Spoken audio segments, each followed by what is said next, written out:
Je m'appelle Pierre Menard, j'installe des pieux vissés. J'ai un type de pieu qui est 6 pieds de long par 6 pouces d'hélice. Ce pieu-là est quand même pas mal difficile à entrer, donc j'ai fabriqué une nouvelle machine pour les installer. Je vais vous la présenter, mais si vous voulez avoir plus d'informations, il y a plus de détails sur mon site vispieux.com dans la section PDF. C'est une machine manuelle tenue par 2 opérateurs. Les poignées ont 5 pieds de long. Le contrôle de la machine se fait par une pédale. 2 supports rétractables la maintiennent debout lors de l'installation du pieu au sol. La machine pèse 55 kg sans les poignées. La rotation de la vis est à 12 RPM.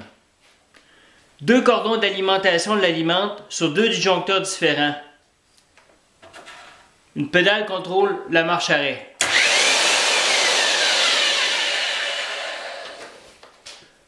La machine est constituée de 2 perceuses Milwaukee modèle 1854-1 à 120 volts, couplées l'une à l'autre par une chaîne.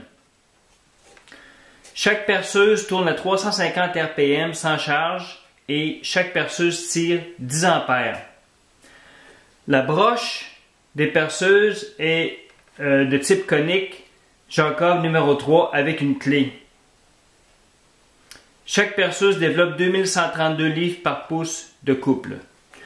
La boîte d'engrenage est une Hytrol 5A de réduction 30 à 1. Les raisons pour lesquelles j'ai choisi ce type de perceuse sont premièrement la puissance. Deuxièmement, le mandrin. Le mandrin n'est pas vissé contrairement aux plupart des perceuses. C'est une tige conique qui rentre à l'intérieur et c'est barré avec une clé.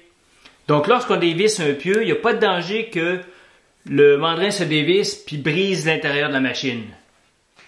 Toute la machine est fabriquée autour de la boîte d'engrenage. La boîte d'engrenage maintient à la fois les perceuses et le cadre de la machine. Les perceuses sont maintenues par un support ajustable pour la tension de la chaîne. Une perceuse est fixe alors que l'autre est ajustable.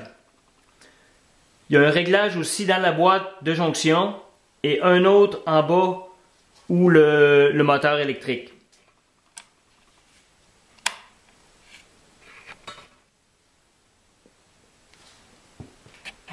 C'est une machine assez facile à fabriquer, mais qui nécessite de l'usinage.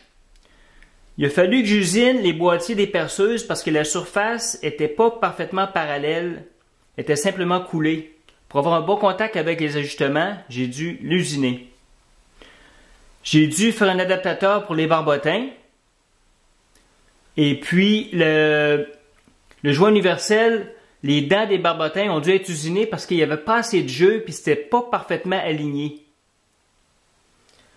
Le couvercle, pour protéger les engrenages, c'est de la tôle étirée comme ça ici, que j'ai plié. Puis j'ai mis du duct tape par-dessus des 2 côtés.